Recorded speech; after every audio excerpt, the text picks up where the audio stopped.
आज हम लोग मध्य विद्यालय उजारी सिट्ठी के प्रांगण में डॉक्टर भीमराव अंबेडकर एवं महावीर स्वामी का जयंती समारोह मना रहे हैं, जिसमें हम मोहम्मद नाजिर हुसैन के विचारों से अभी अवगत होंगे। ये दो शब्द हमारे बाबा साहब और महावीर स्वामी पर प्रकाश डालेंगे। नाजिर सर। प्यारे बच्चों, आज हम लोग बाबा साहब भीमराव अंबेडकर का जयंती मना रहे हैं और साथ ही साथ भगवान महावीर का जयंती भी मना रहे हैं। सबसे पहले हम लोग बाबा साहब अंबेडकर के बारे में जानते हैं कि वो इस समाज से, जो इस समाज में हम लोग रहते हैं, तो समाज में पहले छुआछूत और गरीबों का शोषण, शांति से सुनेंगे हम इनके विचारों को। कुरीतियां मौजूद थी, जिसमें छुआछूत था, आपस में जात पात का भेदभाव था।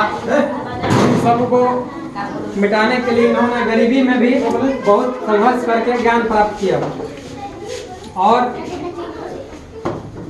सबसे असल बात यह है कि इन्होंने जो हम लोग 26 जनवरी 19 हर साल 26 जनवरी को झंडा फहराते हैं, वो संविधान का जो हम लोग को मिला था, कानून जो पास हुआ था हिंदुस्तान में, उनके जो रचयिता थे ये हमारे बाबा साहब थे। और भगवान महावीर जैन जो थे, जैन धर्म के संस्थापक थे। उन्होंने अहिंसा को इस दुनिया से मिटाने का संकल्प लिया था। अहिंसा का मतलब सिर्फ किसी का जान लेना ही नहीं होता है। अहिंसा का मतलब होता है कि हम जो बात कहें उस पर सही खरा उतरे। हमारे बात से, हमारे विचार से किसी को ठेस न पहुंचे, किसी को दुख नहीं पहुंचे, इसका भी नाम अहिंसा है। सिर्फ जीव हत्या करना भी अहिंसा नहीं है। हम जो बोल रहे हैं, जो कर रहे हैं, उस काम को करने से, उस बात को करने से अगर किसी को तकलीफ पहुंचा तो भी अहिंसा है। यही दो शब्दों के साथ मैं अपनी वाणी को विराम देता हूँ। चलिए, बहुत सुंदर, थैंक यू सर। अब आएंगे विनय कुमार श्रीवास्तव। अब हम इनके विचारों को सुनेंगे। आज बाबा साहब भीमराव अम्बेडकर का जन्मदिन है। इनका जन्म 14 अप्रैल 1891 को हुआ था। 14 अप्रैल 1891 मध्य प्रदेश में संविधान के तहत हम लोग आज अपना देश चला रहे हैं। जो भी काम हो रहा है इन्हीं के बनाया हुआ नियम से चल रहा है। इन्होंने छुआछूत को बहुत ही गंभीरता से लिया और उसको सफल करने का थैंक यू सर, बहुत अच्छा। चलिए, अब कुसुम कुमारी जी,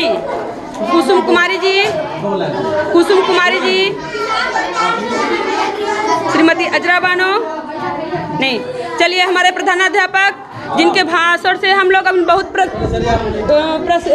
प्रतीक्षित हैं, इनके विचारों को हम लोग ध्यान से सुने।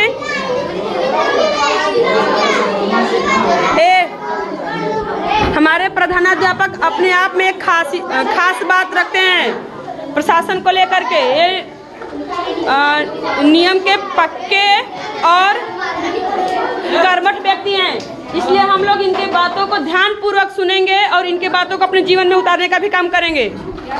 चलिए, सर्वप्रथम मैं परम पूजनीय बाबा साहब डॉक्टर भीमराव अंबेडकर और भगवान महावीर के चरण कमलों में श्रद्धा सुमन अर्पित करता हूँ। साथ ही साथ आज के दिन अपने विद्यालय परिवार में सभी शिक्षकगण, वरिष्ठ सहायकगण तथा बच्चों, आप सभी का मैं आज के दिन हार्दिक अभिनंदन, स्वागत, इस्तेकबाल करता हूँ। और ध्यान से सुनेंगे, शोर नहीं करेंगे। हम जानते हैं कि और बचपन से ही हम लोग ये 26 जनवरी को हम लोग झंडा फहराते आए हैं और झंडा किस उपलक्ष्य में फहराया जाता है इसको भी जानेंगे। और जिनके कर्म से यह संविधान बना, कितनी बाधाओं को उन्होंने पार किया था, इस पे भी हम थोड़ा सा चर्चा करेंगे।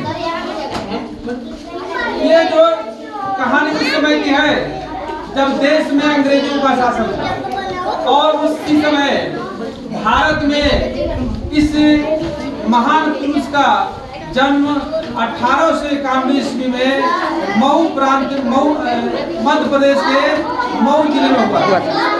और जिस समय जिनका जन्म हुआ था, समाज में बहुत ही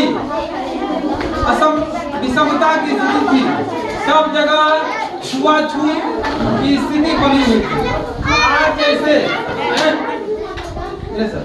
आज जैसे हम लोग सभी लोग चाहे किसी जाति के हैं, किसी धर्म के हैं, यदि हम एक साथ बैठ कर पढ़ते हैं, लेकिन वह स्थिति भारत में आजादी से पहले नहीं था।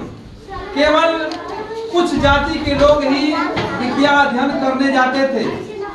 और उसी समय जब इनको भी, ये महापुरुष बचपन से भी मेधावी थे और पढ़ने जाने का इनको पढ़ने का शौक था, लेकिन विद्यालय के बाहर ही पढ़ने के लिए अंग्रेजी शासन ने कहा कि सबको पढ़ना है, लेकिन कुछ लोग जो संकुचित विचारधारा के लोग थे, उन्होंने इनको विद्यालय टीचर ही, हमारे जैसे शिक्षकगण ही उनको विद्यालय से बाहर ही रखने का काम किया।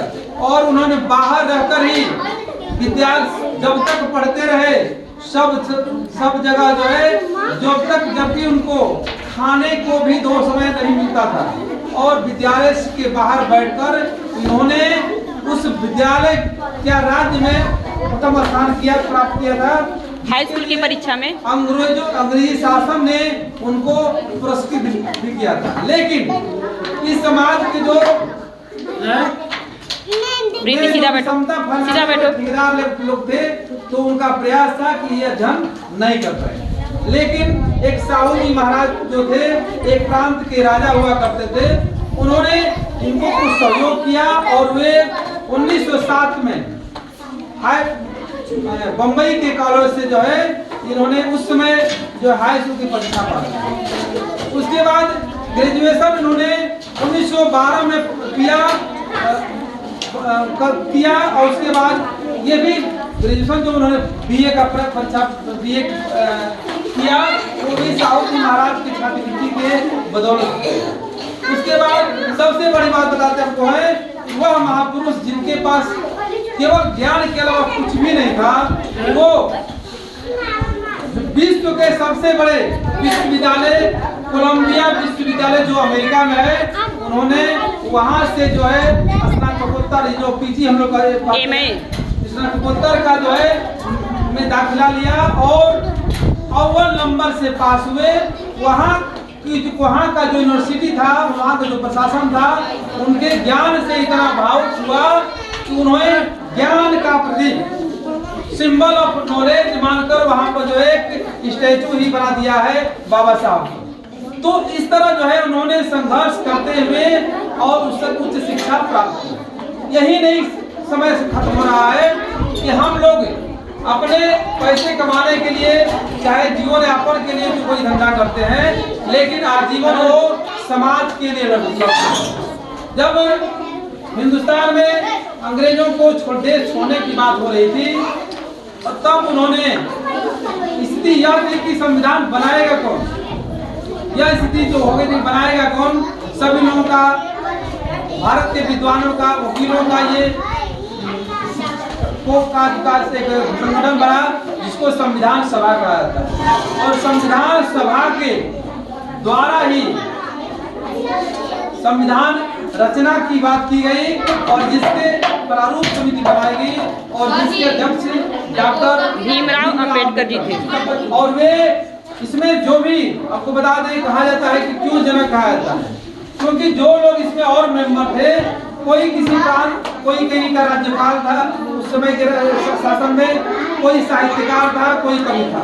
तो इस तरह वो समय नहीं दे पाए और बाबा साहब की बदौलत ही एक नियत समय में हमारा देश का संविधान बनकर तैयार है। तो और 26 नवंबर 1949 को ही हमारा संविधान बनकर 2 वर्ष 11 माह 18 दिन में इन्होंने एक नियत समय में विश्व के बड़े बड़े संविधान का अध्ययन किया और उन्होंने संविधान का निर्माण किया। इसलिए इनको भारत के संविधान का जनक यानी पिता कहा जाता है। और आ गई बात, यही नहीं जब उन्होंने संविधान तैयार कर लिया तो देश के प्रथम कानून मंत्री बनाए गए कौन? बाबा साहब। तो उन्होंने कभी भी सत्ता के लोभ में, पैसे के लोभ में कभी भी कार्य नहीं किया, नहीं। और उस समय भी समाज के लिए, निर्बलों के लिए, महिलाओं के लिए, देश के लिए जहां बाधक वो बने और उन्होंने वहां से उसको सरकार से त्याग पत्र दिया। सबसे बड़ी बात यह है कि बाबा साहब महिलाओं के उत्थान के लिए जितने आप कानून की बात आप कर रहे हैं, ये हिंदुस्तान के महिलाओं की जो सुरक्षा की बात है, उस समय विधवाओं का विवाह नहीं होता था, दहेज प्रथा जिसे सभी नियम जो है, बाल विवाह, जाति प्रथा, सबको जो है रोकने का काम बाबा साहब के संविधान से मिला। तो इस तरह जो है, और वो आजीवन जो है समाज में सबसे बड़ी बात है कि उन्होंने कभी ये नहीं कहा कि कोई बहुत ऊंचा हो जाए, कोई नीचा रह जाए। उन्होंने समता, न्याय की बात की है कि सभी लोग एक साथ हो, समान न्याय की बात है। उन्होंने कभी किसी को नीचे नहीं दिखाने का काम किया और किसी को ऊपर, बल्कि सभी लोग बराबर हैं, इसके लिए वो पक्षधर रहे। तो ये बाबा साहब के बारे में हम कुछ भी कहें वो बहुत ही कम है। इस त्याग का भी एक कहानी आप बताते हैं कि बाबा साहब को अध्ययन करने के लिए विदेश जाना था। उस क्रम में उनका लड़का थे और वो मृतशैया में उनका देहांत हो चुका था, लेकिन वो सोचते थे कि नहीं जाएंगे तो समाज का कल्याण नहीं होगा।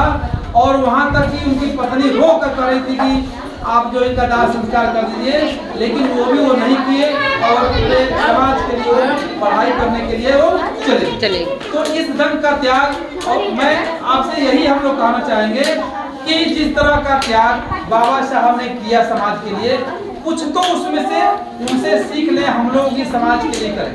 हमको जो दायित्व मिला है पढ़ने का, आपको पढ़ने का, हमको पढ़ाने का, इस सब का भी तो हम निर्वाह ईमानदारी से करें, जो कि हमारे देश के विकास में भागीदार बने। इसी में से आप अध्ययन करेंगे तो कोई बच्चा कोई डीएम बन सकता है, कोई जो है समाज का सेवा कर सकता है। इस ढंग का काम हम लोगों को सबको मिलकर करना होगा, तभी हमारा देश, जिला, राज्य, आपका विद्यालय सब बेहतर हो सकता है। विद्यालय की बेहतरी के लिए किसी एक के चाहने से नहीं होगा, हम सभी शिक्षक, सभी बच्चे मिलकर जब साथ कर चलेंगे तब हमारा विद्यालय बेहतर हो सकता है।